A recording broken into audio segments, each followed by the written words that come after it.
do Poppy level up animation. Yeah, I think there's enough animation in Legends of Runeterra now that I could actually do a video about it, because, like, when Legends of Runeterra first came out, right, all the level up animations were just basically, like, there's the Twisted Fate with the card trick, but all of them were just basically, like Garen, his sword swings around one time. Like, they were very unelaborate, they were very sort of down-to-earth, very kind of basic, and there wasn't really that much to talk about, but with the frickin' Shirimans having their little mini-movie as they ascend, and with the much more cinematic level-up animations of, like, Poppy and things like that, we might be able to do a video about it at some point. Just got here, did you just start? I mean, we've only done 1, 2, 3, 4, 5, 6, we've done like 7 cards, so you're early. But it's been an hour, so you're late.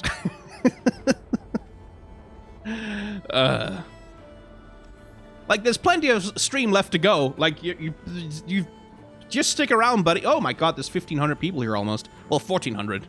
Hello. There's plenty of stream left to go, but it'll be a while. Right. Oh, there's some super chats. Poppy is the best character in League. Just came from the Shyvana video. Keep doing what you're doing. Adore you. Stay safe. Thank you very much, Daniel. And TM, when you get to Veigar, please also do his and his followers' voice lines. They're so good. Yeah, no, it's a little, I can't really do the voice lines on a stream like that. Well, it's a little troublesome, basically. And I kind of don't want to mess around with it, but we can talk about them a little bit once we get there. So, Veigar. Our lovely little friend. Our tiny, adorable, short, just itty-bitty, teeny-weeny, little overlord. Oh, look at that small boy. He's adorable. So I'm not a huge fan of Veigar's character design generally, which I've talked about before, because he's a black mage from Final Fantasy. Like, he's a black mage from he's a Final Fantasy black mage. Like, he's got some spikes on him, and, like, big gauntlets and shit, but he's a Final Fantasy black mage. That's his whole thing, is that he's just a Final Fantasy black mage. And that's just not that interesting for his character design. And League of Legends needs to give him a visual update. Like, he needs to have something that's more specific to him. Because Veigar's story, for those who don't know, is Veigar, once upon a time, he was a good little nice Yordle. Like, he was a perfectly nice, pleasant, friendly Yordle who just hung out with some human wizards doing space sorcery. Like, he learned about like, space magic and things like that, and he was having a nice time. He was just doing scholar shit, right? Then Mordekaiser comes along, and is like, oh, that Yordle seems to have great magical powers. I shall capture him and throw him in a dungeon and torture him for 200 years. Which he did. Mordekaiser captured Veigar and tormented him and hurt him and forced him to use his magic to do terrible things. And Veigar kind of got driven insane by that. Like, it fucked him up pretty badly. And then when Mordekaiser falls, Veigar emerges out into the world a very different Yordle. He's become this little screaming megalomaniacal, this lunatic right here. He becomes this character, and he goes around in the world, and he's like, I see that there's a big tower over there with an evil wizard in it. Well, I shall go and destroy the evil wizard, and thus prove myself to be the evilest wizard of all! Like, that's basically his thing, is that he's decided that he's going to be the greatest evil overlord in the world. And so he goes around defeating evil wizards and being like, yes, I have proven my superiority. And then all the villagers that this evil wizard were oppressing, they come along and go, oh, you killed the evil wizard? Thank you. Oh my god, thank you so much. That was so nice of you. And he's like, no, I'm not nice. I am evil. I am the knight. But they will not take him seriously, ever.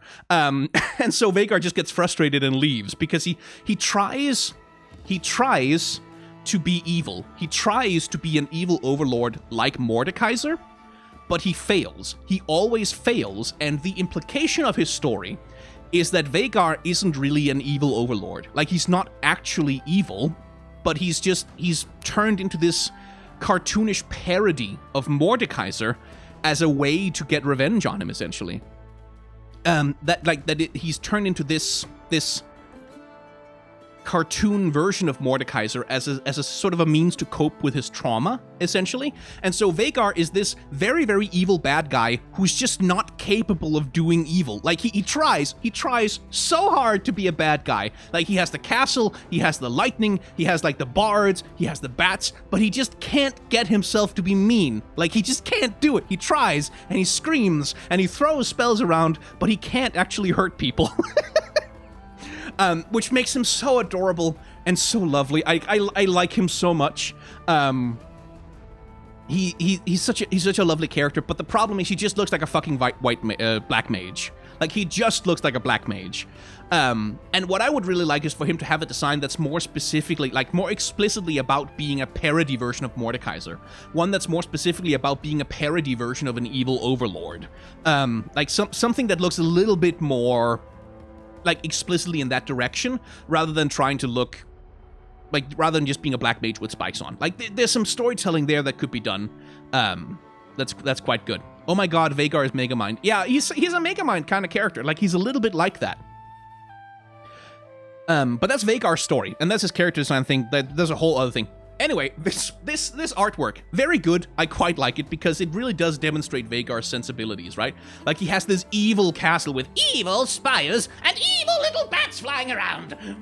It has all the aesthetics of, like, a 90s cartoon villain. Like, he should be on the Gummy Bears or something, like he should be in, like, a 90s Disney cartoon as, like, the bad guy who's incompetent. Like, it's that vibe is just everywhere. He's got this whole silly fantasy thing set up, and it works so well. And he's framed, like, he's literally raised above the other characters just by virtue of the angle. And sort of standing on this pedestal and staring out the night being, and, like, with his arms out and his staff and being like, I am Veigar, the evil overlord. He's doing that whole thing, and that's what sets him apart. As well as the other things we've talked about before, like with him being, he has more contrast, he has more saturation, everyone else is a little bit more washed out. It all works pretty well.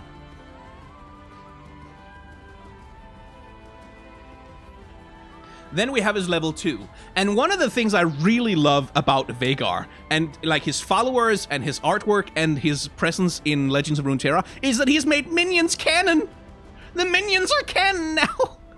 They're canon. Look at those little buddies. They're just, like, hanging out. They're getting thrown off the bridge. They're doing stuff. It's wonderful. The minions are now canon.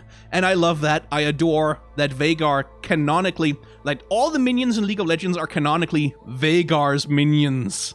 It's so lovely. Oh, people wanted me to read the texts? Okay. The world will fear me. It will wear my scars for all eternity. It will ache under the weight of my power. It will shudder under the shadow of my enormity. And that's excerpt from Chapter 1 of How to Be a Supervillain by Lord Veigar. Since you asked. And this is just like... Like, it's just his supervillain laugh. Excerpt from Chapter 12 of How to Be a Supervillain. It's an important chapter, to be fair. The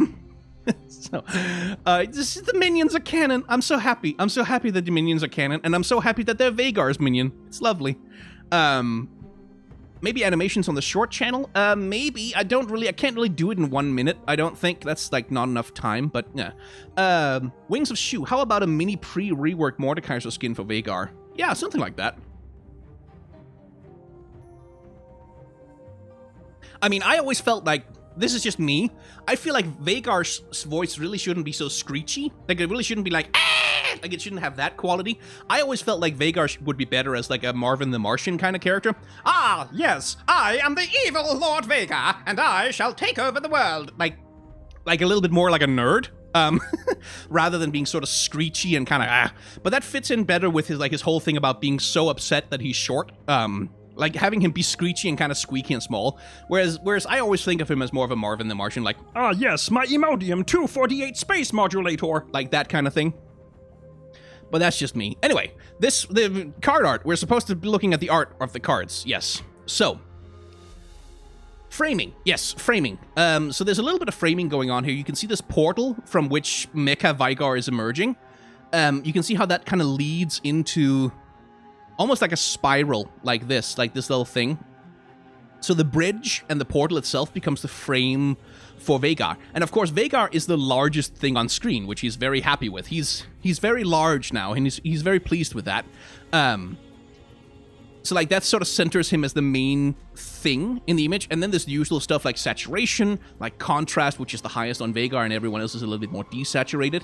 But this is actually interesting because it's a very, very busy card. Like, a lot of the cards tend to have a thing that they do where the immediate area around the champion is kept clear. Like, we talked about that with Nami, for example. We can see, like, the immediate area right around her. Like, there's so much detail and stuff going on, but right around Nami, there's this sort of empty space, just kind of giving her room to be the main character. And the Veigar art is interesting because it doesn't do that. Like, Veigar is mobbed by there's all kinds of things going on all around him. The only empty space that there really is the bubble, the thing that he, like, the cockpit, whatever, the thing that he's inside, that gives him that little bit of negative space to occupy. But the thing itself is, like, it's so busy. There's lightning bolts, there's minions flying around, there's all this busyness in the background.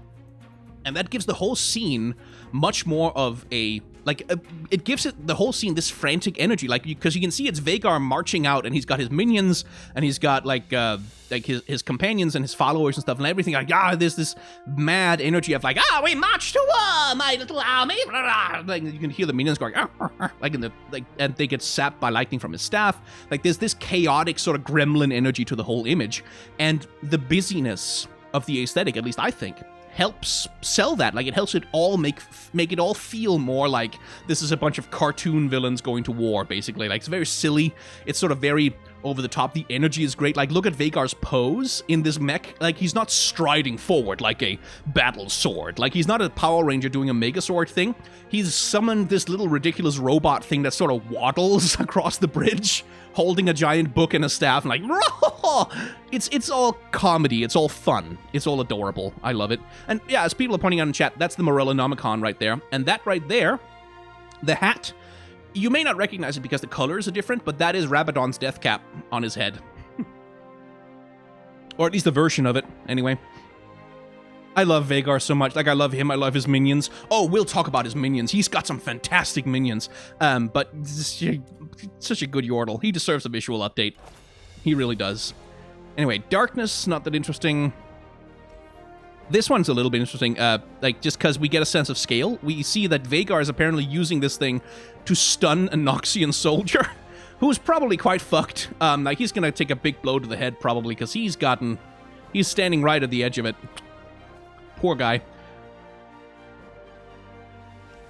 Anyway, moving on to Xerath, our big beefy boy Xerath, who's gotten himself a minor visual update as well. And this one's actually interesting because, like, one of my complaints about Xerath in his base form right now is that, like, he doesn't look like a coffin, right? Like, the lore idea of Xerath is that he turned into this being of pure energy, like that he's not, he doesn't really have a body anymore. He's just energy. He's just this pure entity of power, essentially an Archon from StarCraft. Like, he's that kind of thing. He's just this glowing, pulsing cloud of magical energy that exists. And then what Nasus and Renekton do is that they grab him before he has time to unleash his full power. They stuff him into a coffin that's sort of designed to magically contain things, and then they throw him deep down in a tomb, along with Renekton, who's, like, thrown down there to basically wrestle with him and hold him contained for all eternity. Doesn't work that well, but... and so one of my complaints about Xerath is that he doesn't like, the idea of him is that he's this energy thing that's trying to escape from a magical coffin that's trying to contain him, right? Like, this coffin that still has these magics inside it that hold on to him and, like, trying to hold him back, hold him down, and he's trying to break free from them. He's trying to break out of them. And the trouble I've always had with Xerath is that his armor form, it just looks like armor. Like, it doesn't look like a coffin that has been exploded. It just looks like armor. It just looks like he's a person wearing armor. And they've sort of done a little bit of work on him here, where you can sort of see the idea that if this thing is fit together more, you can see them level 3, like, if you clamped all this together and, like, really sort of put it back together the way it was, you can kind of see a little bit more the idea that it's a coffin, with the trouble being that he has arms. Like, this is the one thing about Xerath's character design that I think is, like, the easiest improvement for Xerath's character design, just take away his arms. Just don't give him arms.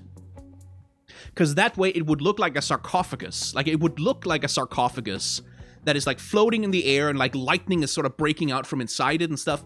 But the fact that he has arms, just looks like armor. And they've tried a little bit. They've tried a little bit to make him, like, to give him a little bit more of that sarcophagus shape in the way that he's put together, but the arms just ruin it. Like, you can't, when you have the arms, you can't, it's not a sarcophagus anymore, it's just armor, and it still doesn't quite work. I generally like the aesthetic upgrade. Like, I like the mask, like the big flat mask. I like the sort of more geometric shape of it all, but as a character design entire, just not, no, it just doesn't quite work for me. Anyway, framing. The framing is pretty easy, because you can, it's right there. Like, they've drawn it on very sort of nicely and conveniently. And then a secondary framing of these circles of stone, or whatever, these platforms that circle around Xerath. But the actual main frame of the whole thing is right there. And Xerath inside it with, like, a secondary compositional thing. All the lightning bolts, all the energy that's swirling towards him, all the lines of the image keeps leading the eye to Xerath himself, right at the, well, not quite at the center, he's like a little bit off-center, but at the center of the composition, even if not at the center of the image, there is Xerath with everything pulling towards him, which centers him. And then there's the other things of, like, he's more saturated, he's got more contrast, he's got more highlighting, whereas all the other characters in the image do not, which is the standard Legends of Runeterra thing that they always do in order to make these images work. And yeah, it's fine. Like, I'm not really excited by any of Xerath's art. Like, I think his level 2 art is actually kind of bad.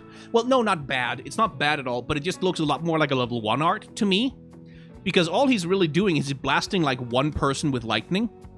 And I feel like Xerath, when he levels up, should be doing more than just, like, I shall blast one person with lightning. I am power incarnate! Like, I feel like Xerath level 2 should be more like, yeah, as people are saying in chat, it should be a little bit more like Palpatine on the floor being like, unlimited power! Like, it should be a little bit more like throwing lightning bolts across the sky and, like, unraveling the earth and stuff, rather than just, like, sapping one dude. Like, it's just one dude. Like, he's Xerath. Like, he can do more than zap just one dude. I like the composition, though. I like the way the chains snake around him. I like the curve, like the sort of metapod like shape almost that he's got in his shape language, like where you can really see that he's puffing out his chest, kind of like he has this very dominant, powerful energy. It's just, what's he doing? He's sapping one guy, like one dude. Come on, he can do more than that, Xerath. Like, this for me feels more like this should be his level 2 art, frankly. Like, that's the thing, is like, but okay, so, okay, compositionally, though, let's find a Xer for a second here. Xer, you are a 3 cost, aren't you? 4 cost? Where are you, old man? Where the hell is he? Oh, yeah, there he is. So, it's a version of this, right? Like, Xerath and Xer have sort of the same compositional elements in their level 3 versions, where Xer is rising up and, like, commanding the Shuriman Empire. He's got soldiers, he's got the Sun Disk, he's got the buildings of the Empire all standing tall, everything restored, everything in its proper place, everything put together the way it's supposed to be. Xerath, on the other hand,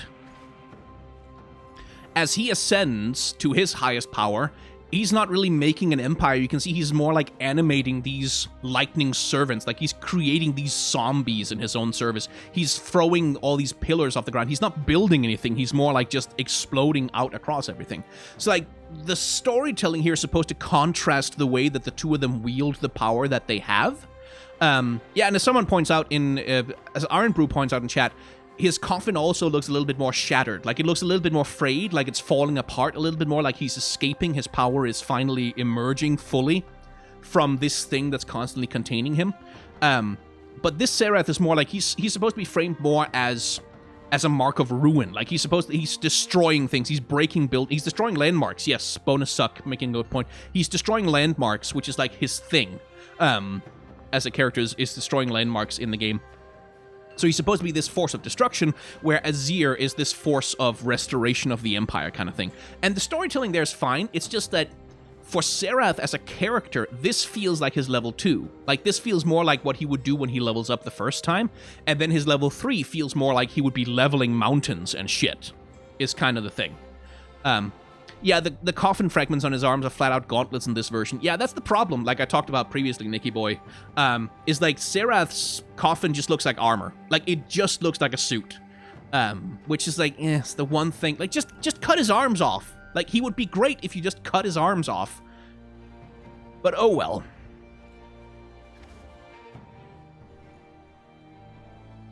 Oh, right. I need to get rid of the Empire Sea Descendant. There we go.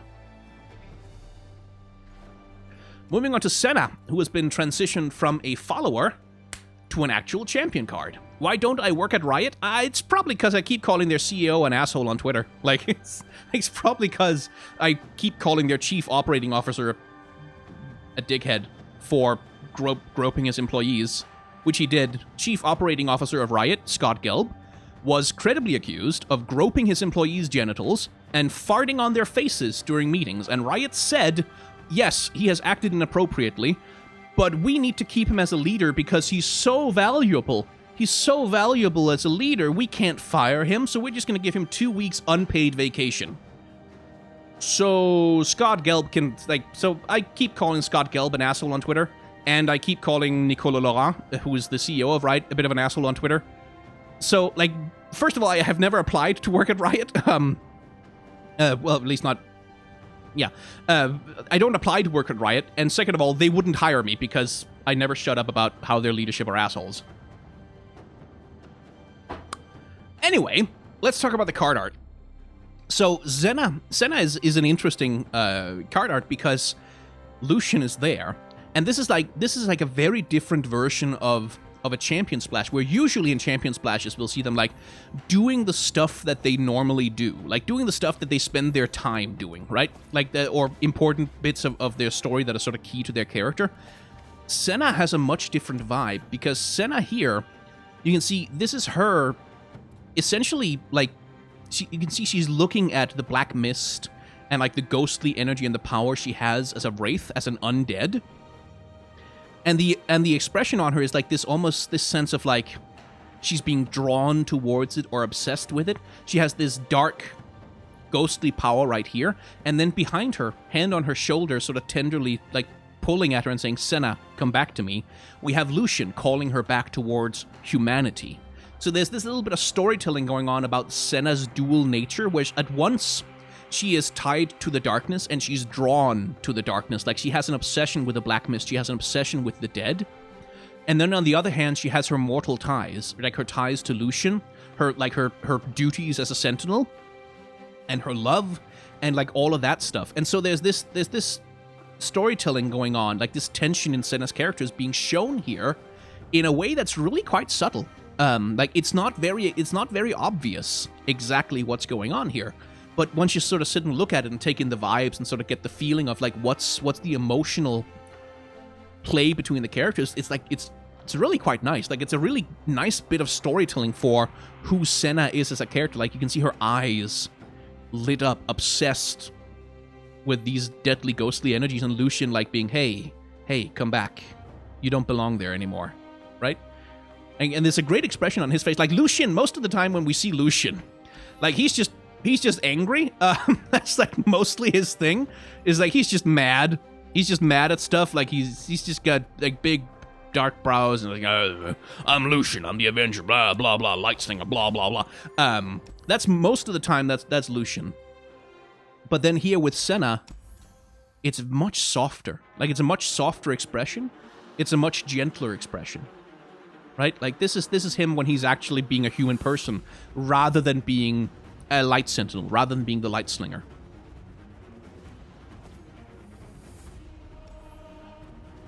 So, moving on to her level 2.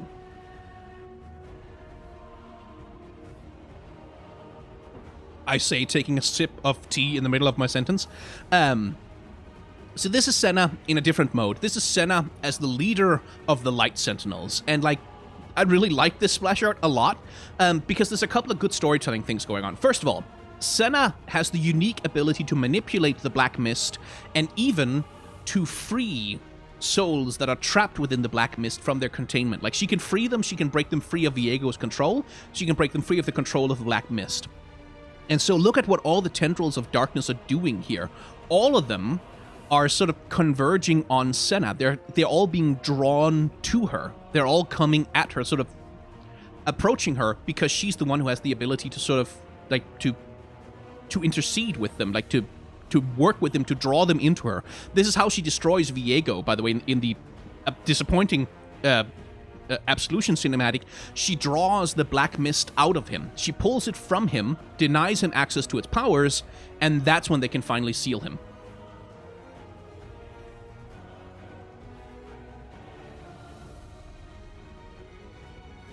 Just gonna drink my last tea before it's cold. So like, I quite like that bit. And that's also a compositional element. Like, all these tendrils, all these things, like, they keep pulling the swing, the flow of the image keeps being pulled towards Senna, who's also centered. And you can see how all the other characters, like, they emerge from this central point behind Senna. They all emerge radially, like radiance, shining out from her, basically. Which I think is a very clever way to do it.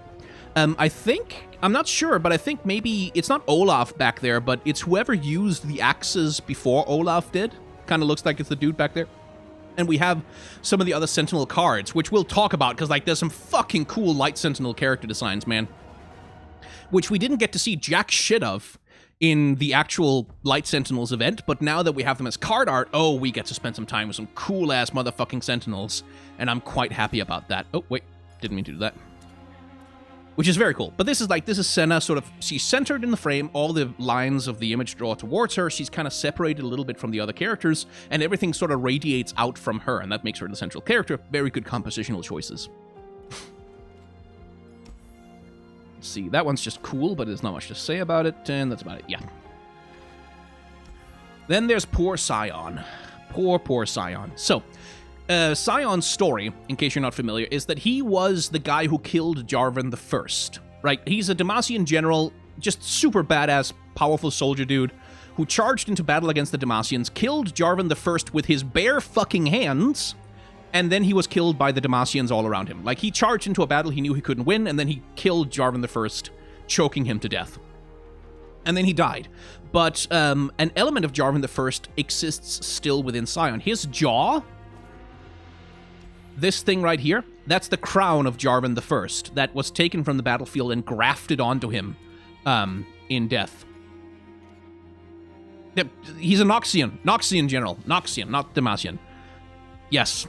No, Jarvan the First. It was Jarvan the First. I can show you.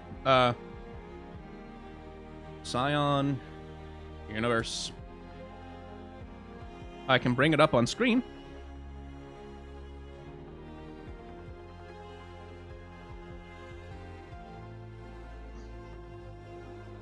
Dun, dun, dun, dun, dun, dun, dun.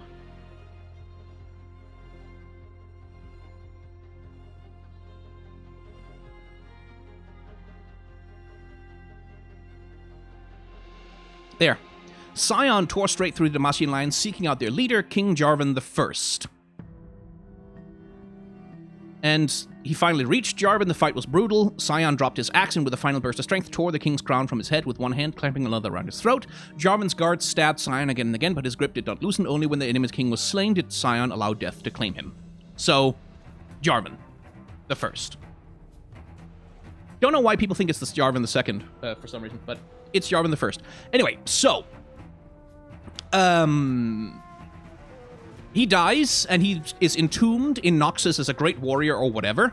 And then some time passes, Borem Darkwill is deposed by Swain, and Swain is like, I could use a really powerful weapon of war. And Vladimir is like, well, my liege, I think I may know a way to accomplish that. And so Vladimir, along with a bunch of blood mages, conduct a ritual to revive Sion as a raging, maddened battle tank of a zombie. Which is why he has this furnace in his stomach. That's blood magic powering him right there. And they use him as a weapon of war. And eventually, because Sion doesn't care if he kills Noxians or Demacians or whoever, he just kills whatever is close to him when he's deployed in combat. Swain is like, this is not very effective because he keeps killing my own army, so that's not very great. So what he does instead is he takes Sion and is like, okay, whenever someone rebels against Noxus, whenever someone rebels against Swain's authority, he'll be like, okay, I'm gonna send you a present, and then he sends Sion to their city, where he unleashes him, to just destroy everything and kill everyone until they agree to rejoin the Noxian Empire. So he uses Sion as a weapon of terror against his own people, basically.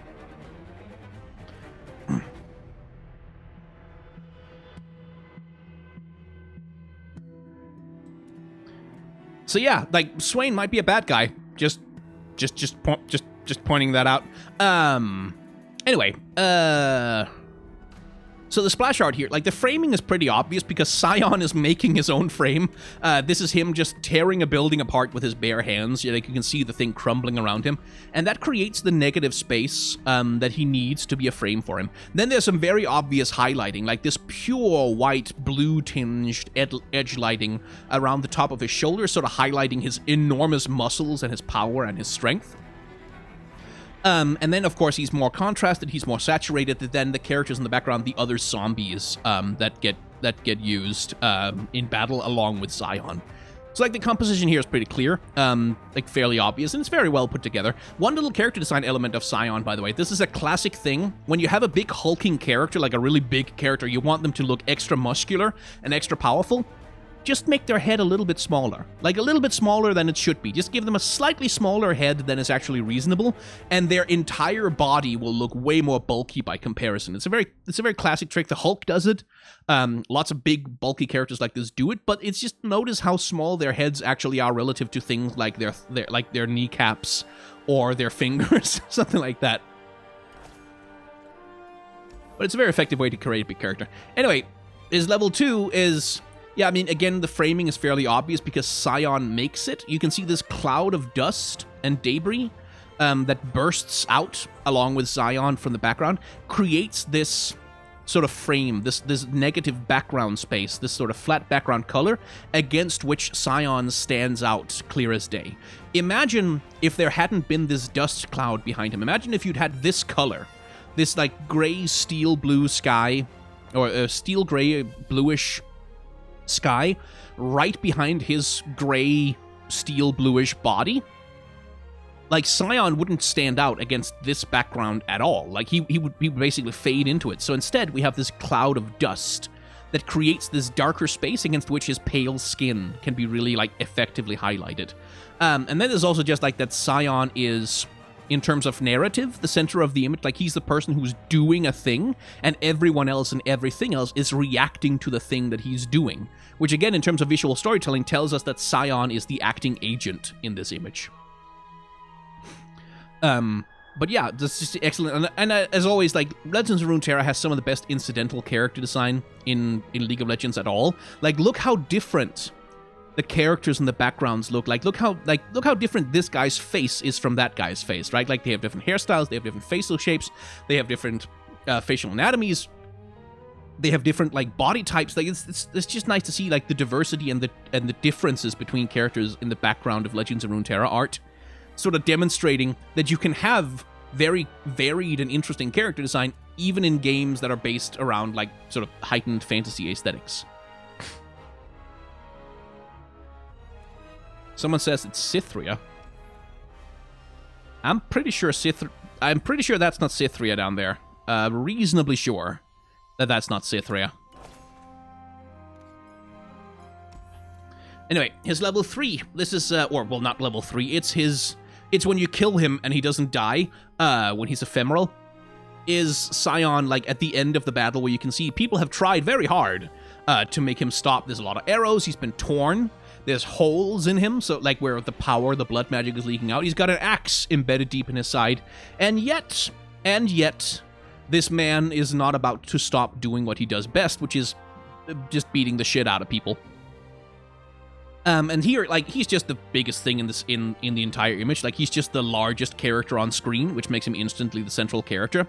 There's also a little bit of subtle, like, notice how the perspective of the image, like, you can see this spear right here and this one right here, they point towards a common vanishing point way up there.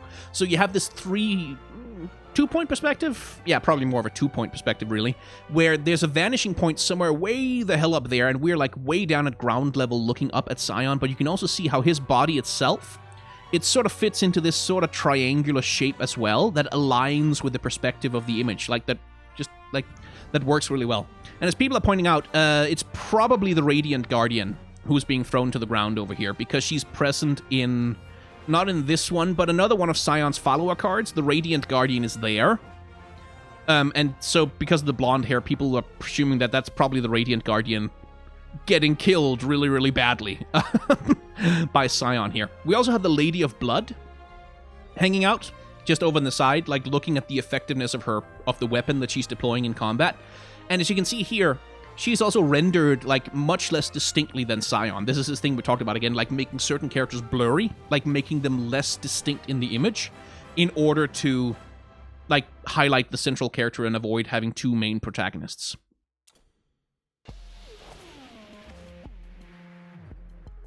Let's see. Nope. No. Yeah, we can talk about the Ruinous Acolyte. Like, I was sort of considering, like, but this is just more Xerath complaining, like, it doesn't look like a coffin, it looks like armor. It looks like a fucking Darth Vader suit. I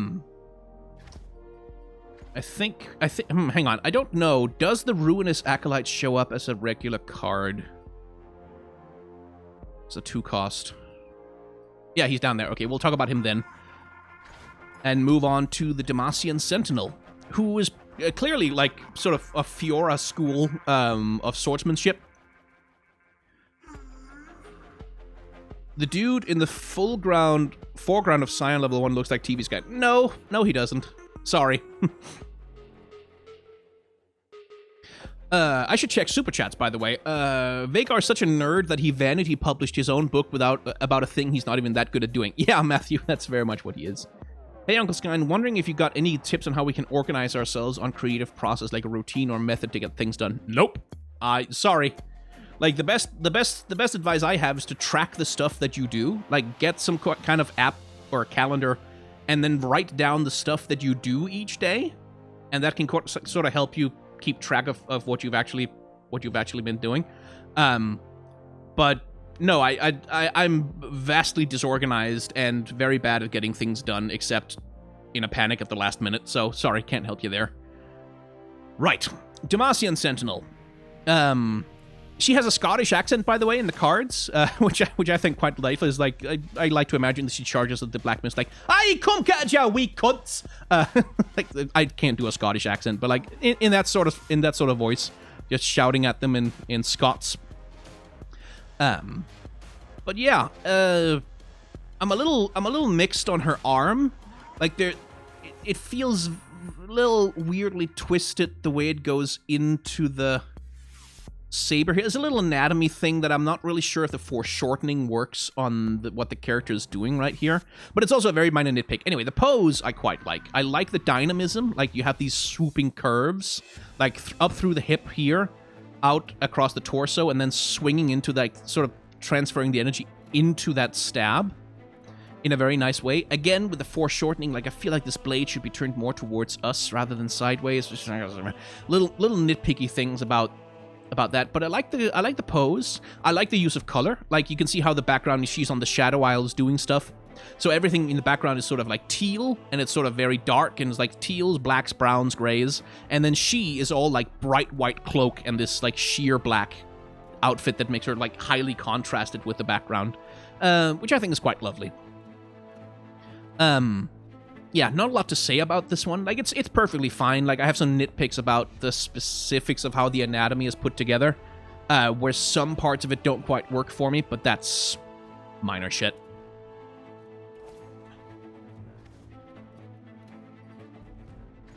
Ah, this one's lovely. A group shot of the Bandle City Gunners under Tristana's command.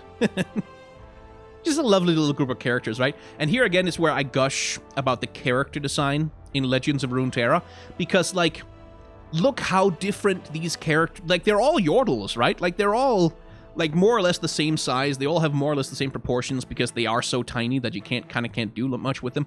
But look how different they are. Look at all the things that the character designers are doing to make these characters look different from one another.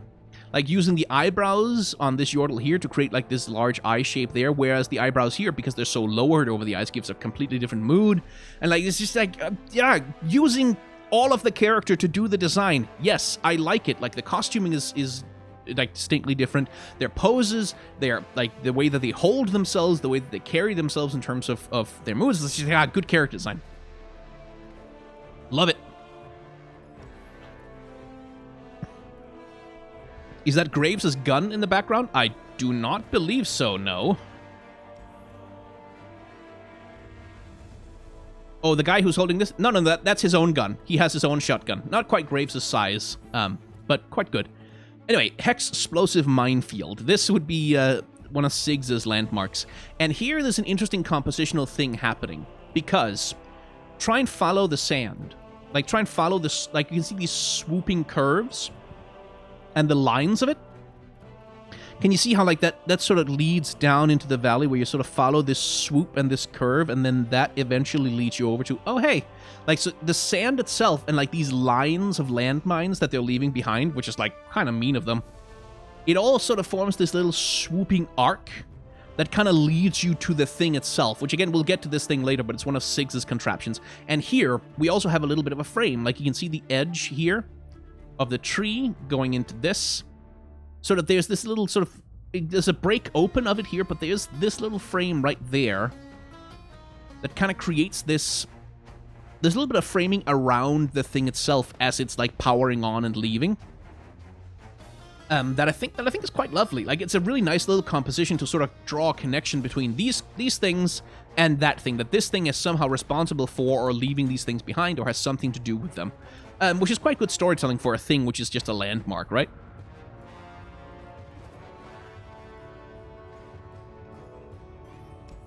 Ha! The Yordles breaking the Geneva Convention. Yeah.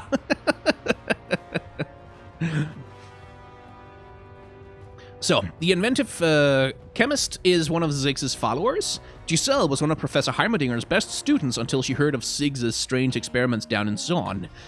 Then it was all Hexplosives this, and could you recommend me for an internship that?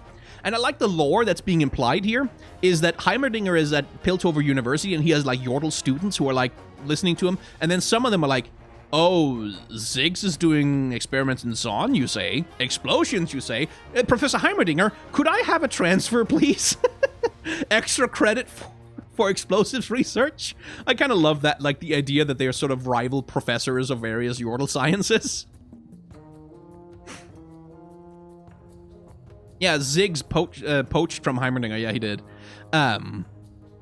Which I think is quite lovely. Anyway, here's a Yordle who actually has some fuzz on her. And this is something we talked about way earlier in the stream, right around the start, is that the way that Riot has been designing Yordles, it's very much a thing of sexual dimorphism between the characters, which is, like, not in itself a problem. It's just a little bit...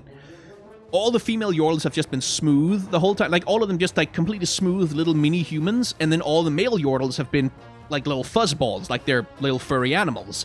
And it's always just it's just such a limiting thing. Where all they have to look like little humans, do they? Well, that's boring, because you can do so much more with them. You can make them look all kinds of different ways. Especially when they're, like, meant to be these fairy creature kind of things. And here we see Legends of Runeterra, like it's been fixing many of the other problems with League of Legends, is taking a crack at making a little bit of fix for that in Legends of Runeterra, where, for the Yordles, where we have female Yordles that now have actual proper fuzz and fur, which also comes across with where she's a 6 cost, right? With Ava Achiever, who is probably my favorite character from this new set, who's also a fuzzy little Yordle. Which is like, yay, finally the Yordles get to look like they actually belong to the same species. Because the problem was always that, like, when if all the female Yordles were just smooth like Tristana, and all the male Yordles were these little fuzzballs, it just kind of looked like they were two different species. Because, fun fact, they used to be.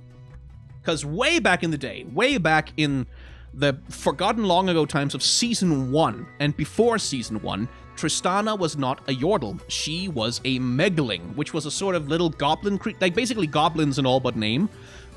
Sort of think World of Warcraft goblins or gnomes, something like that.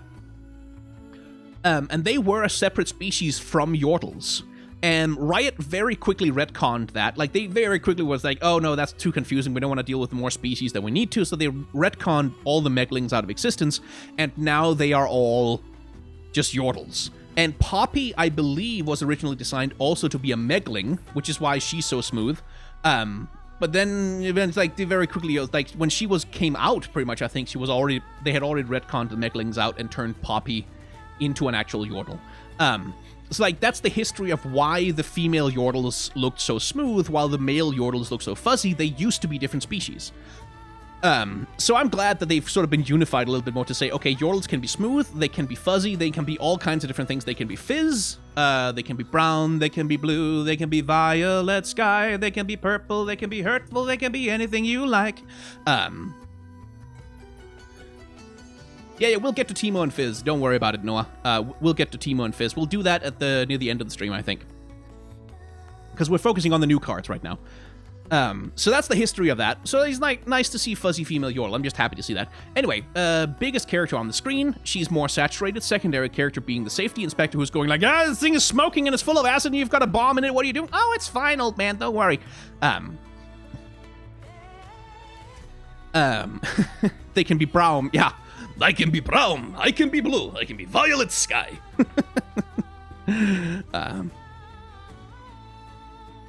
So yeah, not a lot else going on here compositionally, I don't think. Like the smoke and the...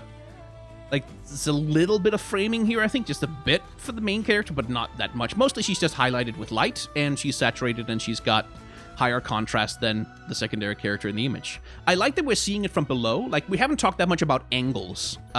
Will there be a VOD? Yes, there will be a VOD. How long will the stream be? Oh, some hours. It could be up to 8 hours campfire, depending on how long I go. Who knows? Like, sometimes it takes a billion years. What the hell was I saying? Right, the angle. We haven't talked a lot about angles. Like, often I talk about Dutch angles and stuff on these streams, but here the angle is we're placed below the two characters. Like, we're below the eye line of the inspector. We're below, very much below her eye line, looking up at her, which again, that creates a sensation of not being in power in the scene. And this is like very basic stuff. If you show characters from the top down, like from a perspective from above them looking down, as a viewer, you get a sense of power over them. If you show characters from like eyeline, like if your eyeline are equal to theirs, as for example it is here with Poppy, you get a sense of togetherness, like you get a sense of equality with the characters. Whereas if you show a character from below, you get a sense of not being in control, not being quite even and equal with the characters themselves. Not in terms always of like dominance and power and subjugation or whatever, but just in terms of what is your feeling as a participant in the scene is, oh, there's a lady carrying a bomb and a guy who's running after her trying to stop her, and that's a chaotic kind of tense scene. We're out of control. So there is this framing from below to sort of give you that sense of being a little bit imperiled, the same as the characters are, which works quite well. And here we have her again. Here you can see the very different mood. Like here, she's not currently carrying a bomb that's about to explode. So here, we're eyeline with her, and the mood is very different. Like there's much less tension. There's much less drama going on, because this is a much quieter scene of her just finishing up her work on this big bomb that she's really proud of. The answer is that all the Yordles are trans. Like, yeah, I mean, fucking hell. Absolutely headcanon them as trans. Do that. That's awesome. Do that. So, here's a landmark. Obelisk of Power. So this is one of the things that Xerath is summoning in his level 3. It's one of these motherfuckers. And you can see some of the same characters like these guys right here repeating. As well, you can see these same dudes carrying things around and like his servants and stuff. So that's basically what the landmark is. And this one is, like, a little odd because, like, I don't really feel like, except in the crop, like, even in the crop, really, it doesn't really feel like there is a landmark here, does it? Like, it just feels like, oh, there's just some rock and some lightning. Where's the obelisk? Like, where's the thing that we're supposed to be focusing on? And even here, I don't really feel like the obelisk is, like, the central character. Like, it's the biggest thing. It's saturated. Like, all the usual things apply. There's a little bit of framing to sort of highlight it, but it's not really... It looks like a background element. It doesn't look like the subject of the piece, to me. Which is like... It's also a difficult thing to frame. Like, how do you make that obelisk the central character? And what I would have done is pull the camera back. Like, instead of having the characters there, pull away from the scene and, like, show the obelisks maybe a little bit more from a distance as, like, these ominous things floating in the sky kind of thing. I don't know. But this one doesn't work super well for me. The art is good. Like, I really like the full artwork. It's really cool. Like, it's really dramatic. But as a landmark, this doesn't look like a landmark. Like, this doesn't really look like, oh, yeah, this is a landmark that I can identify as a... What's this supposed to be?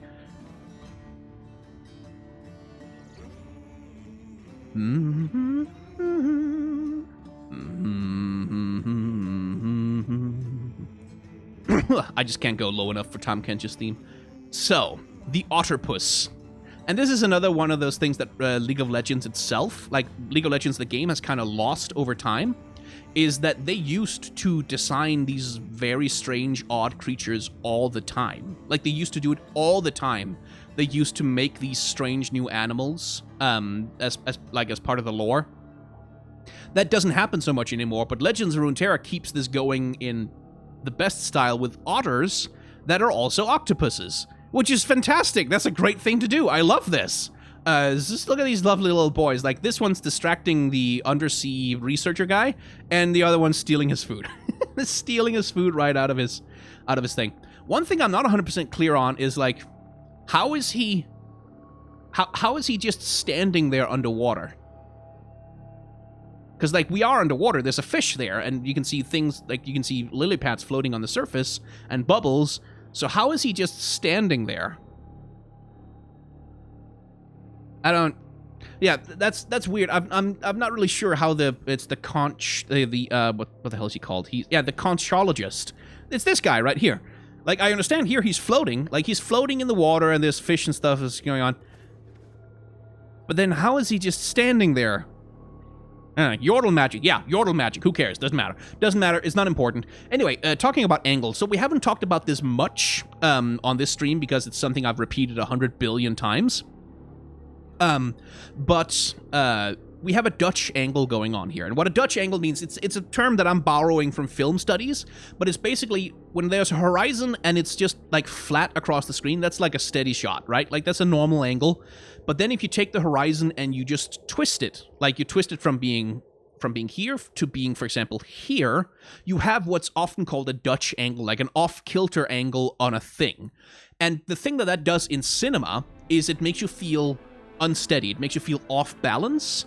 It makes you feel a little bit like you're falling over, basically. That's sort of what it's simulating. So it's a great way in film, if you don't overuse it, to give a sense of being out of control, of being like, of like things being out of kilter, or things being creepy or strange or weird by using these angles. In this card art, sometimes it's used that way. Like, a lot of the time you'll see if there's an action shot, if things are like happening, you'll see that they twist the horizon line a little bit. This is a slightly less extreme Dutch angle. You can see that the horizon is basically here.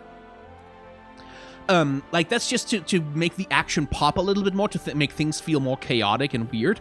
But then sometimes it's not really about that, because what we have here is an image that's in 16:10, right? Like, that's the aspect ratio. It's like 16 by 10, which means we have a lot more horizontal space to work with than we have vertical space. So if we were to untilt this image, right? Like, if we were to reset the angle so that the horizon is flat, this character would basically disappear down here. Like, this little otter would basically disappear out of frame down here, and that otter over there, this otterpuss, would just disappear out of frame. Like, its head would go off the top, and we wouldn't be able to see it. Because there is a lot of verticality here. We have this thing floating above him, like looking down at him, talking to him, messing with him, doing whatever, and we have this thing below him messing with his lunchbox.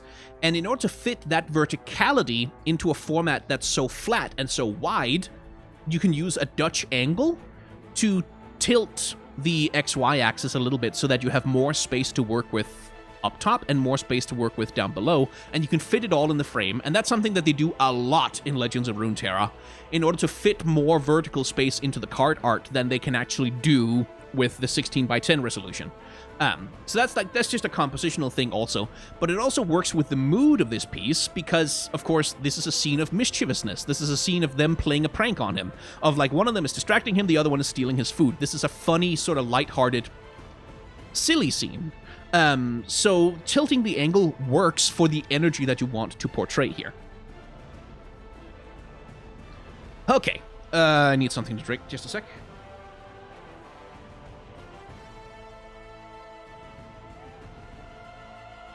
And I need to blow my damn nose again. Yeah, I don't know. I have not been snotty all day. All day I've been fine. Then I turn on the stream and it's just like... just noises. Like the worst noises you can possibly make. Anyway.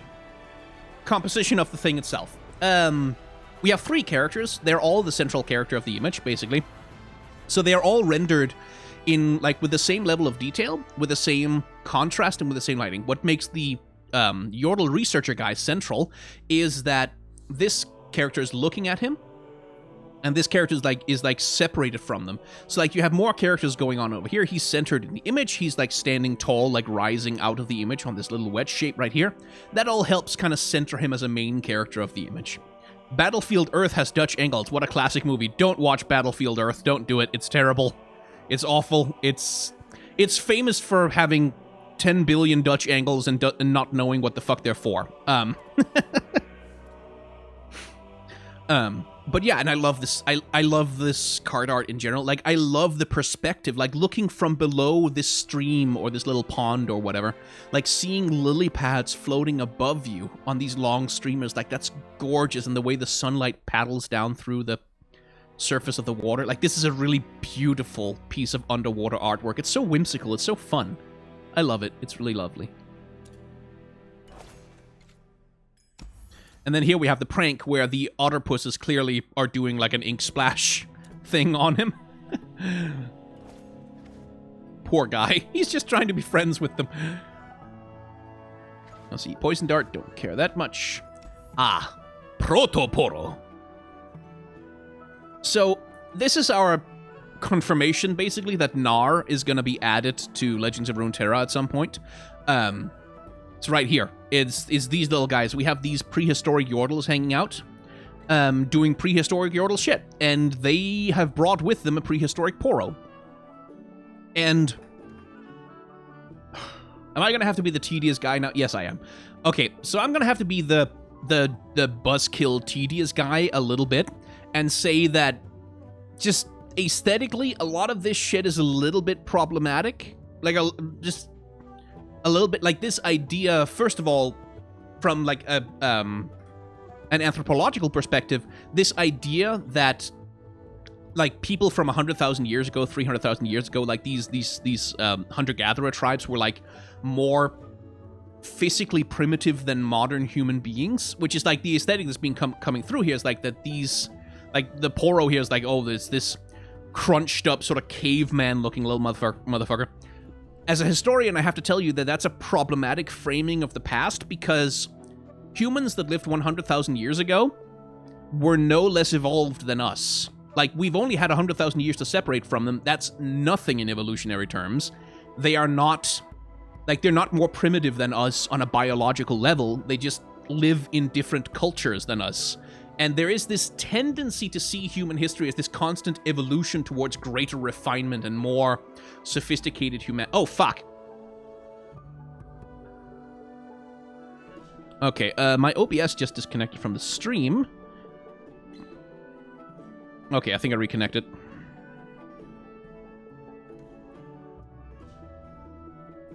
There we go. Are we back? I think we're back. I'm moving, at least, on the screen. Okay, sorry, that was... I don't know what the fuck that was. It was a brief disconnect from OBS. You may need to refresh.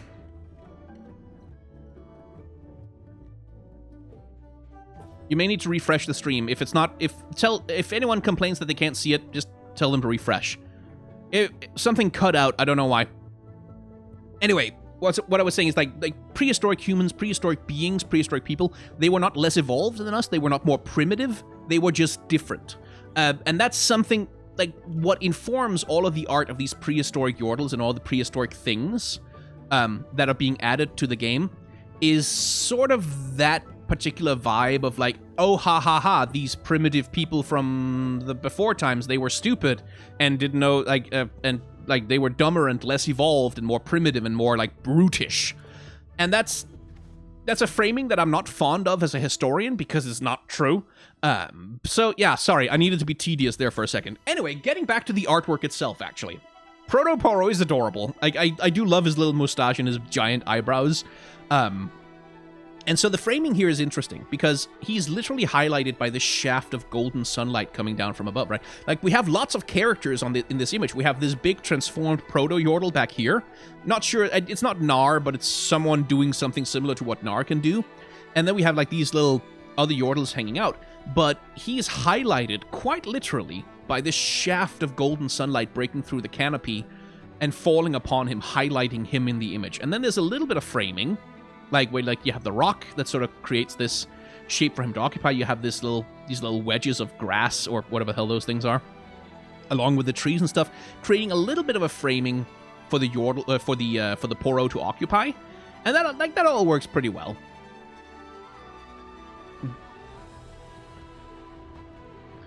So yeah, like, that's just a perfectly sensible little piece of artwork. Like, he's not really the most interesting character on screen. Like, the most interesting characters are definitely the Yordles. That are also there, but he's just sitting there being a grumpy little bighorned thing. Oh yeah, this guy. Oh, Sergeant Buff. I used to be like you. Couldn't even lift a puff cap, but then I found Shake by Purpleberry. It's got all the right stuff a Yordle needs to go from 0 to hero. So when you've had a hard workout, fuel up with Shake and become the buffest of bros like me. Printed advertisement for Purpleberry Shake, which apparently... This is so fucking cursed. Like, this is more cursed than the fucking swole squirrel. This is terrible. This is so awful. I quite like it, though. It's not Teemo, thankfully, but yeah, it's like swole Yordle. There's something so wrong about the idea of a swole Yordle.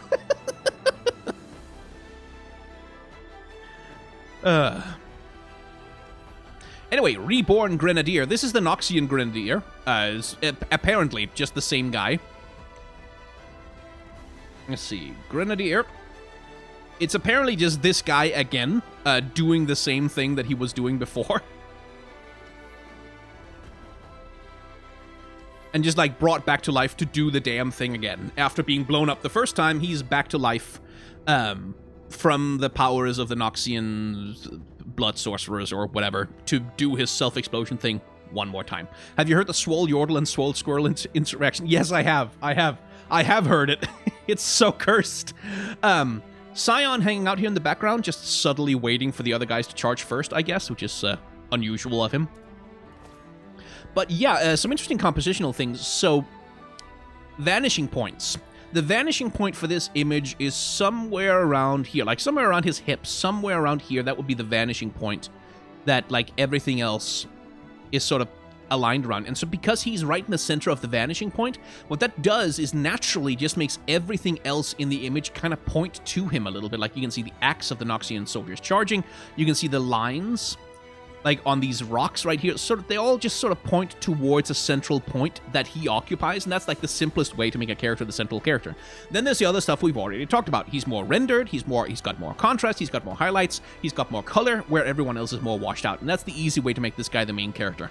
Then there's our angle, because like we talked about, we've got a little bit of a Dutch angle going on. Like you can see the camera is just tilted just a little bit, but here, unlike with the conchologist and the otter octopuses, this is not to create more vertical space. This time, it's more about creating that unnerved feeling of, like, things being a little bit off kilter, like things not being in balance, like this sense of action, of movement, of things happening fast and being unable to keep up with them. And it works. It works quite well.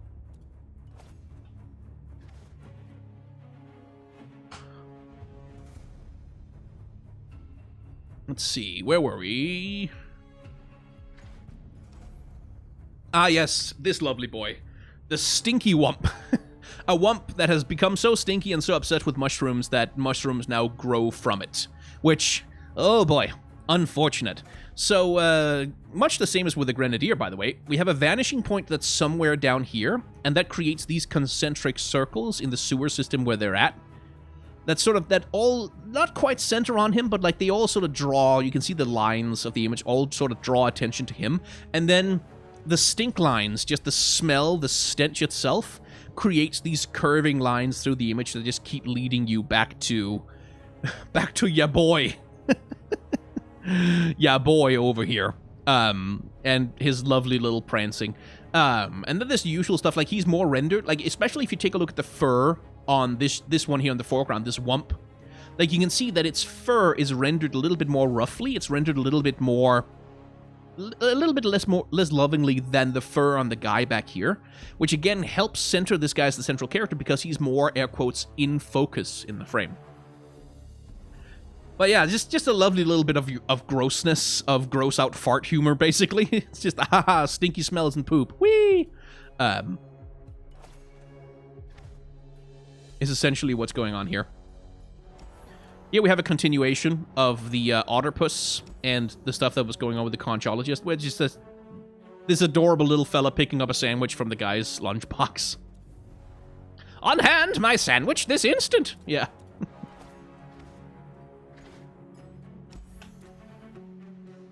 So, again, creative use of a Dutch angle, and again, it serves a dual purpose here.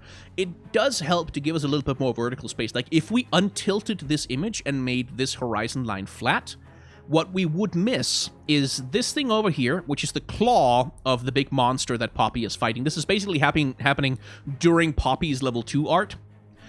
We would miss the claw of the monster, and we would miss Poppy's leg coming in. Just like you can just barely see a little bit of her leg as the squire is looking on and being very impressed with everything Poppy is doing.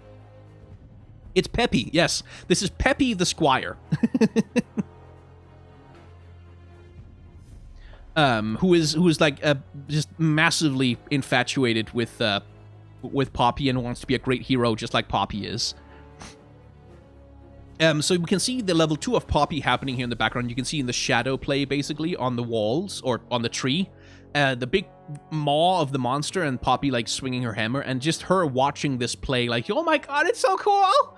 She's just having so much fun with this. Where we have the gallant cavalier, or whatever he's called, like one of Poppy's other followers, cowering here in the background, being terrified by everything. Because he's a coward! But yeah, we have Peppy here in the foreground, and you can just see the fangirling, right? Like, look at her legs, especially, like, the way that she's posed. She's not really, like, if she was, like, a powerful soldier ready for battle, how would she be posing? Well, her legs would be together, she would be sort of centered and stable, her chest would be out, her arms would be back, and her chin would probably be up, like, sort of Wonder Woman posing, right? But then, if you look at how she's actually posed, she has these, like, sort of slightly awkward leg posture. She's holding this thing in front of her and being like, oh my god, this is so cool. Like, it's this sort of little girl seeing her idol. Like, it's like a little girl meeting their favorite Disney character at Disneyland. It's like that kind of vibe, right? It's just such an adorable little posture of this little character. It's like, oh my god, Poppy's so cool, she's my hero. And as people are pointing out in chat, yes, the face of the Cavalier guy is also on the shield because this is his gear, basically. She's his squire. Here she is again, wielding the tiny spear, doing a little bit of a thrust thing, and there she is wielding the shield, which she can't really wield. So, here we have the Bandle Commando, gunning in the streets and tucking kiddos into sheets, and she is, as far as I can make out, the wife of the mayor of, the Bandle City mayor. She's basically either his wife or his daughter, something along those lines. I'm pretty sure she's his wife. And she's one of the Bandle gunners running around with Poppy. So she's like the mom of the squad. She's like she's sort of characterized as this like middle-aged sort of like late 40s Yordle mommy character who sort of like does mom stuff for the Bandle City gunners. And you can see that it's her who has incited this big monster to come through one of the Yordle portals because she's rescued this nest of, what are they called? Owlcats? Yeah. She's rescued this nest of owlcats from this thing, and it's following her through a Yordle portal in order to get to them. So she's the reason why Tristana's squad are engaging this thing to drive it back out of Bandle City, is because she drew it in there. But yeah, like, I love her character as a bit of voice acting. As the splash art itself is like, it's fairly simple. Like, we have this bright golden flat color behind her, helps her stand out, makes her like a central character in the image. We have like all of the little owlcats swirling around her, but giving her space enough that she like make a central character. We have the giant, or whatever the hell this thing is in the background, sort of being washed out by the gold and preventing that from being the central character. And yeah, it just makes her central. I like her pose as well, very dynamic. Like, there's lots of good movement and energy going on here. I think maybe her torso is twisted a little bit too much, but that's like a minor nitpick that doesn't really matter so much. But yeah, cool character. Like her a lot. I wish we could get a better look at her, because like here, because she's so overlapped with herself, it's hard to really get a sense of her outfit or whatever, but, you know, minor things. Which also, yeah, so I'm not too fond of these creatures. Like, I think they just look like they're just meant to be these incredibly stupid-looking, dumbass, ugly creatures. Just like, yeah, I have a hard time feeling any positive feelings towards them, because they just feel kind of condescending. Like, they feel like they're meant to be funny to 5-year-olds. So, like, I don't know. But yeah, a little bit of framing, sort of helping this thing stand out. It's sitting on top of the thing. It's the largest thing in the image, blah, blah, blah. All the things we've already talked about apply here as well to this stupid, stupid creature.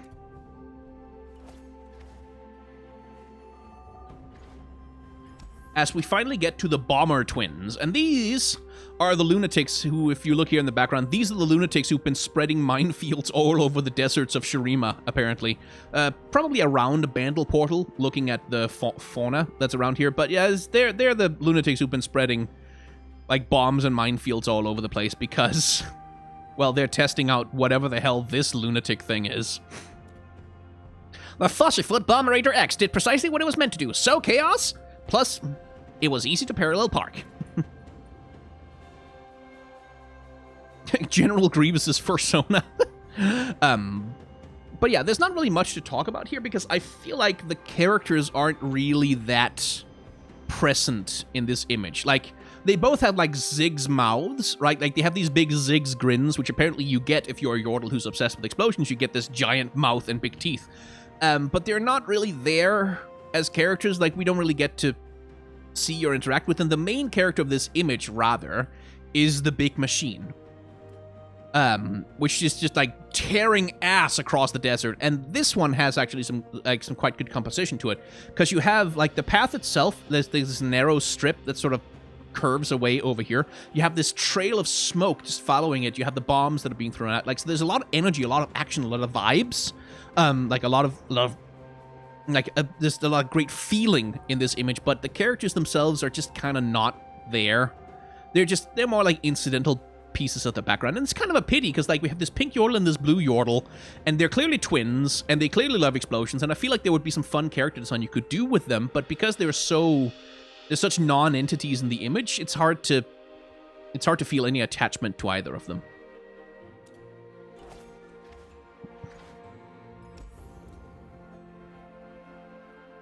Okay, another little drink.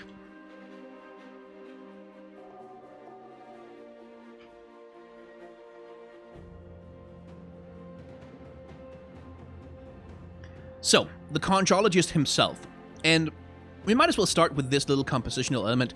You notice how these lines of fish, these schools, you notice how they keep pulling towards him, and how, like, this little undersea fairy creature looks at him, how this seaweed sort of points to him, how this sort of it all sort of curves and curls around the conchologist himself, which creates this flow, this feeling in the composition of everything sort of like spiraling around him, revolving around him as he's falling deep into the water here and doing stuff down here. And it's just a really nice, there's just a really nice swoosh, there's a really nice sort of swoop of features in the image that sort of all just kind of spiral us in towards our main character who's hovering there in the water. And it just works really well. Again, like another lovely underwater scene. And like that swirling energy again also works so well for water because like that's the energy of being underwater, is like having that swirl of stuff happening. And then we have the Dark Bulb Acolyte. Yes, I'm quite sure that the filler up on the roof has many stories to tell. We all know he has lots to say. We just don't have any idea exactly what he's saying. Stilted Robe Maker. Yeah, and I love this guy's voiceover because he's all like...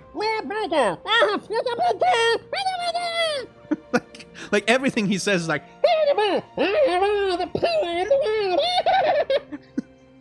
Just, and Veigar's like, yes, I definitely know what you're saying. It's lovely. I love this. I love this character's voiceover. His card, like, I also quite like the card as a composition. I just wish I could see him better. Like, cause like he has a great character. Like, he's essentially a tiny little light bulb where he himself is acting as the filament inside the light bulb, right? Like, that's basically what's going on here, which is such a clever character design for a character who uses lightning, clearly. But it's like, he's so small in this image, I just wish we got a better look at him, because he seems to be designed very much after, like, he's designed after Veigar in a lot of ways. Like, he seems to be wearing the same kind of belt, he seems to be wearing the same kind of robe, but it's just like, I just can't get enough of a sense of his character from this distance, unfortunately.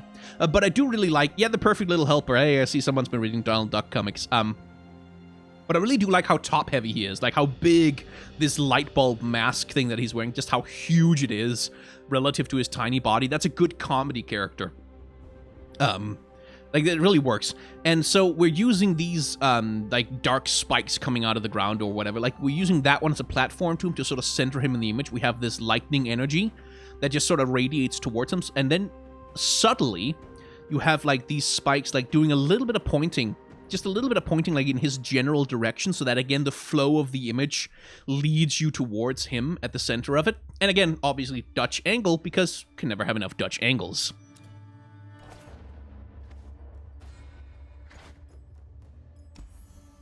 Right, we already talked about those.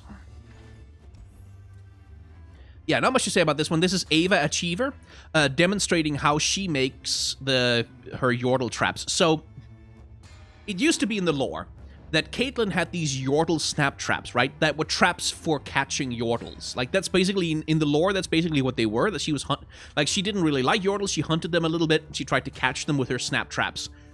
The new sort of retcon that they seem to have made is that Caitlyn learned how to make her traps from Yordles. So this is Ava demonstrating that this is a Yordle trap, hence why it's called a Yordle snap trap, that she then showed Caitlyn how to use, and now Caitlyn uses them, which is like, okay, it's a clever little retcon, keeping the name in place. But yeah, there's not much to say about the art. That's just the thing I wanted to bring up.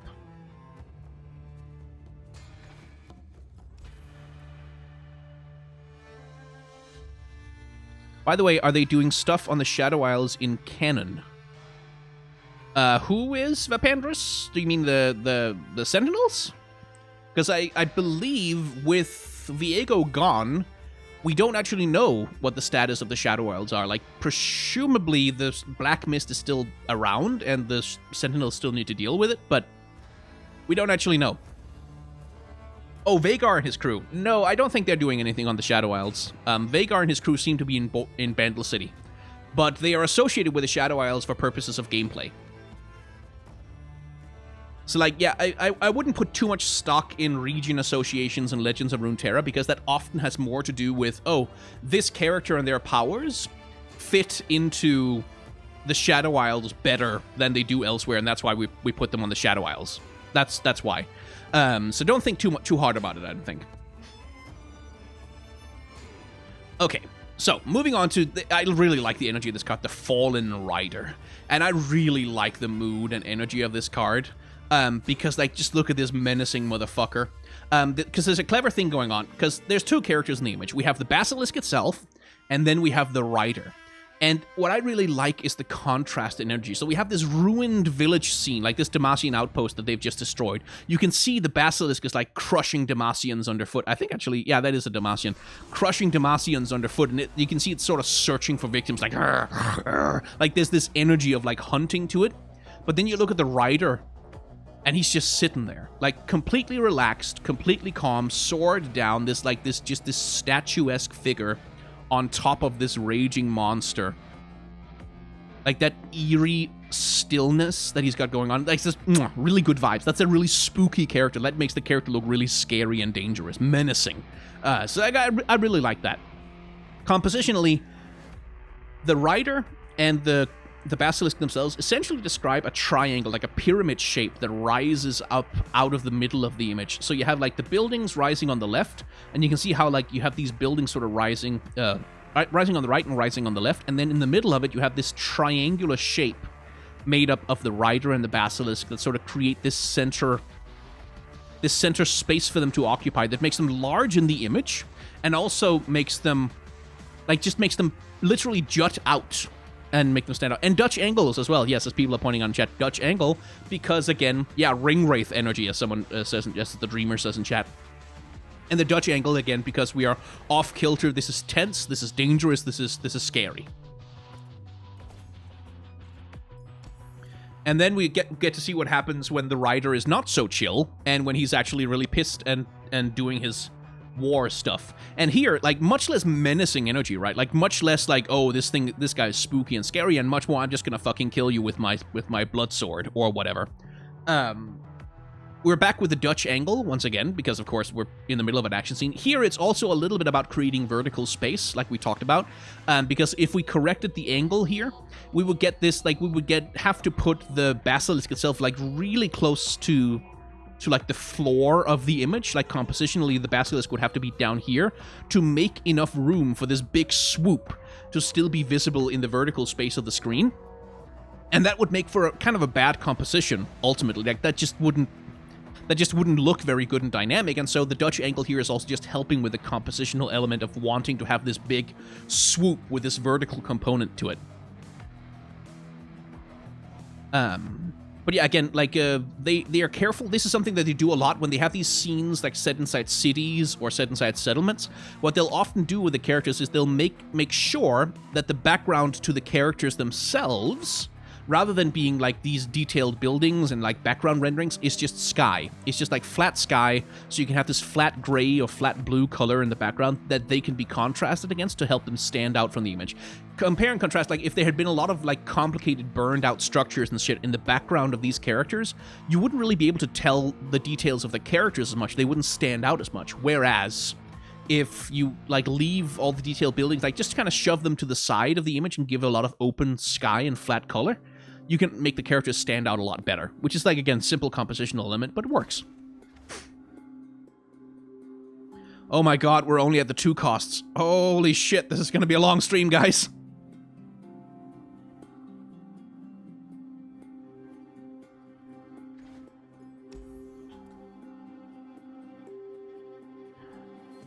Actually, let me take a break for a bit. I need to go get some tea.